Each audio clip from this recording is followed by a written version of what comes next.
mangingisda sa lawa ng Galilea, kapatid ni San Andres, mga anak ni Jonas. Sagisag niya ang susi na kumakatawan sa kapangyarihan, ipinagkaloob sa kanya ni Jesus. Ang imahe ni Apostol San Pedro ay nasa pangangalaga ng Coro o Esponso.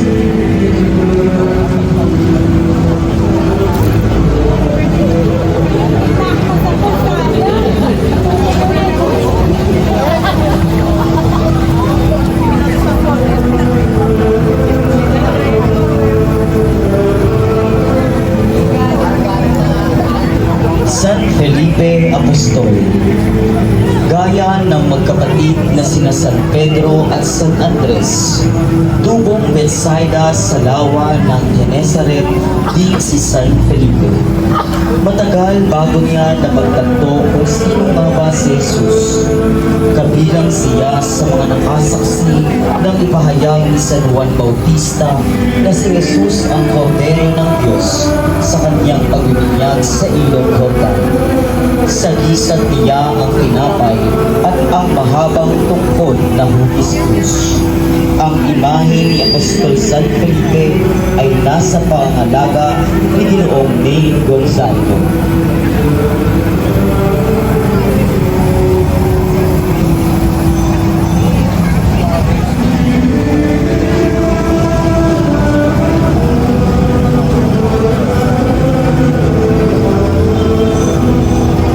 Santiago Mayor. Sila ni San Juan na kanyang kapatid ay mga anak ni Zebedeo. Sila ng kanyang kapatid na si Juan ay tinawag ni Jesus bilang mga anak ng Titig. Dahil sa kanilang kapusungan ng kanilang sinabi, Panginoon, ibig mo magpakababa kami ng apoy mula sa langit, at sila'y pumawi. Na minsan hindi sila paunlakan sa isang Samaritanong bayan. Siya kasama ni San Pedro at ng kanyang kapatid na si San Juan ay mapapala na makasaksi ng mga kanilagilalas na pagpamamalas ni Jesucristo ng kanyang pagiging anak ng Diyos, ang pagkabuhay ni Jesus sa anak ni Jairo, sa pagbabagong anyo ni Jesus at sa pagpawis niya ng dugo sa halamanan ng Gethsemane. Siya ang unang martir na namatay sa mga apostol ng Panginoon noong taong 42. Humigit kumulang siya ay pinamatay ni Herodes at Lipa sa Jerusalem. Ang imahe ng Santiago Mayor na apostol ay nasa pangangalaga ng pamilya de los Santos at Tuna. San Judas Tadeo. Si Judas na tinatawag na Tadeo ay kapatid ni Santiago Menor, mga anak ni Alfeo. Sagisag niya ang isang pamalo at karaniwang makikitang may dalang larawan ni Jesus sa kaniyang dibdib. Ang imahe ni Apostol San Judas Tadeo ay nasa pangangalaga ni Ginoong Benji Peralta.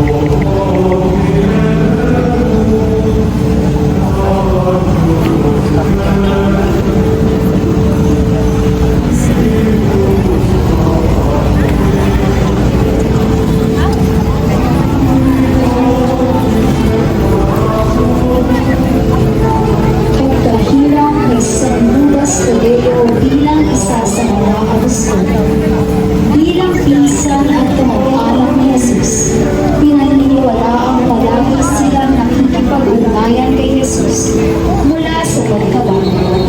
Bagaman walang natitiyak higit sa kung ano ang kanyang buhay bago pa nangyayalak na alagad ni Jesucristo. Natitiyak lamang na tinanggap niya ang tungkulin ito at naging isang masigasig na alagad ni Jesus dahil nangtong sa kanyang kamatayan. Ang tagpong imahe na ito ay nasa pangangalaga noon ni Isang Frederick Dominic S. Theodores. Senyor Jesus Caudillo, ang tagpo ni Jesucristo nang siya ay dating upang itisip. Ang pangyayaring ito na lalong nagpatingkad ng kanyang pagkahari. Dinakip siya at kinutya ng mga tao, ngunit ang kanyang naging tugon ay pananahimik upang ipakita na may nihabag na ang tao rin ang sumasagot sa mga bagay na may katotohanan. Ang tagpong ito ay nasa pangalaga ng SBPC Ilang-Ilang sa pangunguna ng kanilang SBPC Chair, Sister Alice Villapuerte.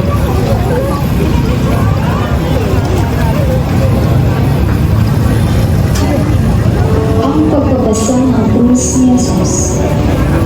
Ang imaheng ito ay mas kilala bilang Nuestro Padre Jesus Nazareno. Ang debosyon ng Poong Nazareno ay isa sa mga laganap at pinakamatingkad sa pananampalatayang Pilipino.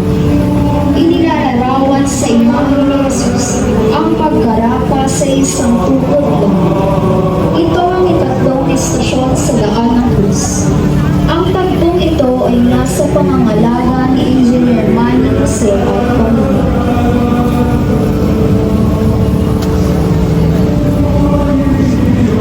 Tinulungan ni Simon Sirene si Jesus sa pagpapasal ng krus. Si Simon na taga Sirene, isang magsasaka mula sa Hilagang Afrika. Nang maganap ang pagpapakahirap ng ating Panginoong Diyos na si Jesucristo, naroon siya.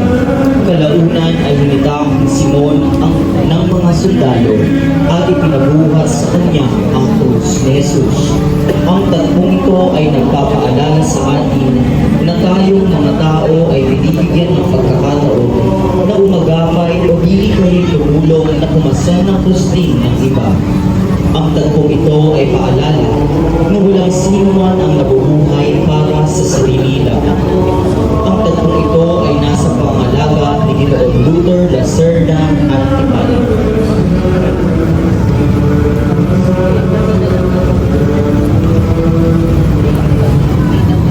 Si Maria Magdalena sa paanan ng krus ng Panginoon.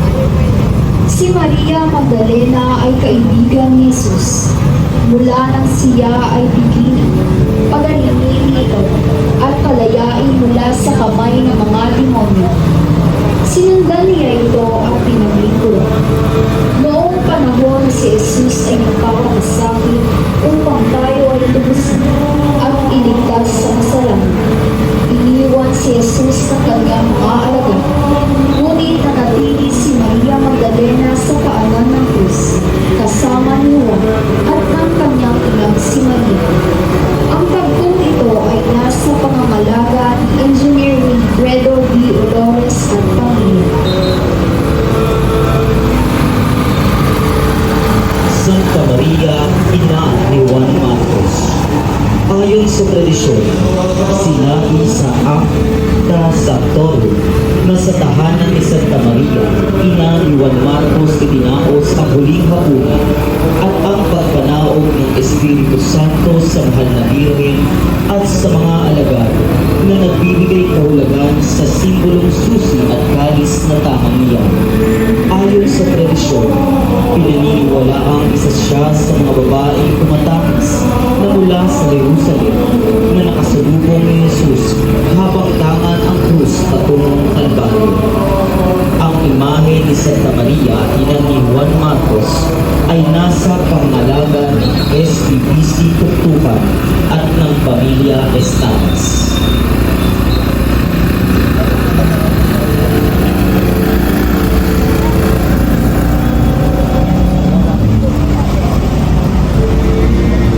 Santa Marta ng Belalo. Si Santa Marta, kapatid ni Lazaro at Maria.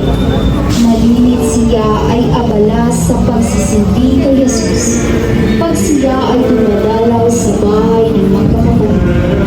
Ang imahe ni Santa Marta ng Belalo ay nasa pangangalaga ng pamilya Punsyan sa alaala ng pananampalataya ni Lucia Punsyan.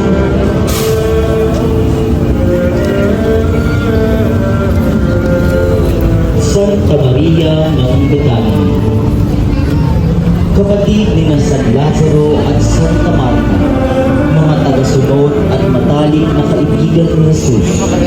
Sa disat niya ang sisidlan ng pabangong ipinahid sa paanan ni Jesus at aklam ng mga aral ng Panginoon.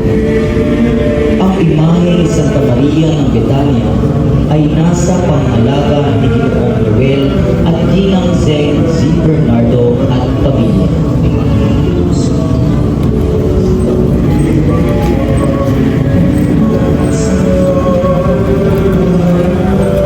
Santa Veronica. Si Santa Veronica ay isang malalagwan na katauhan sa banal na tradisyon na siyang pinaniniwalaang nagpunas sa magkahawang pawis at dugo sa mukha ng Panginoong Jesus. Pinaniniwalaang nalarawan sa kanyang bihirang na ang Panginoon.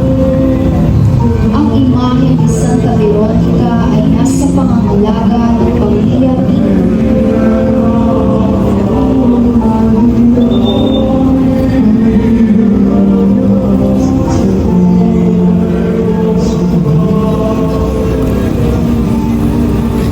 Santa Maria Jacobe na asawa ni Cleopas, ina ni na Santiago Nino, Jose, Simon at Judas, tagasunod at tagapaglingkod ni Jesus, ay isa sa mga saksi sa kanyang pangalan at paglilingkod.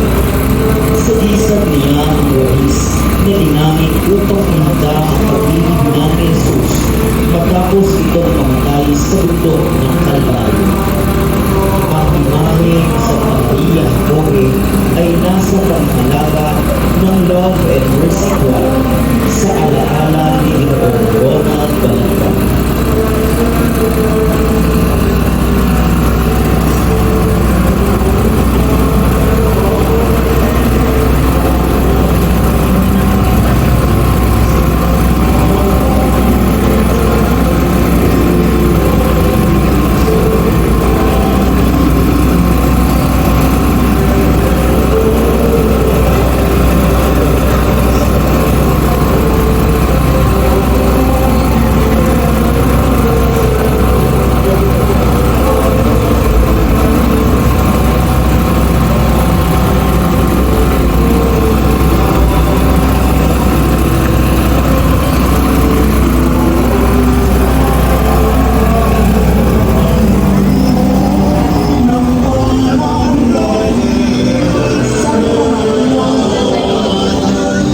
Maria na taga-Angkal, isang lugar sa Fidelis, sa baybayin ng panulak bahagi ng lawa ng Galilea.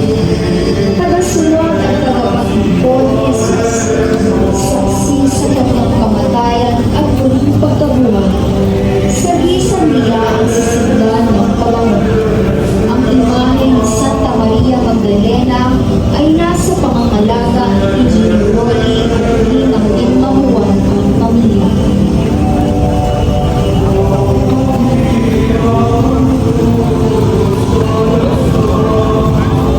San Juan, ang alagad na pinakamamahal ni Jesus. Siya ay kapatid ni Santiago el Mayor na anak ni Zebedeo at Salome. Si San Juan ay isa sa apat na manunulat ng mabuting balita, tatlong sulat at ang aklat ng pahayag. Sa isip niya ang luma at aklat. Ang imahe ni San Juan Evangelista ay nasa pangangalaga ni Ginoong Eduardo Liguran at pamilya.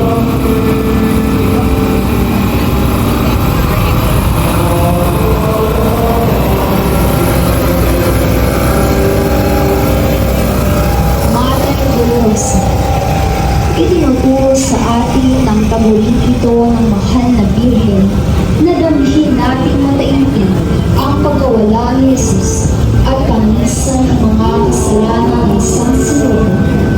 Makikita natin na may tarak sa itong puno. Ang kanyang puso sumasagisag sa kanyang pitong hapis. Ang imahe ng Rosa, Coy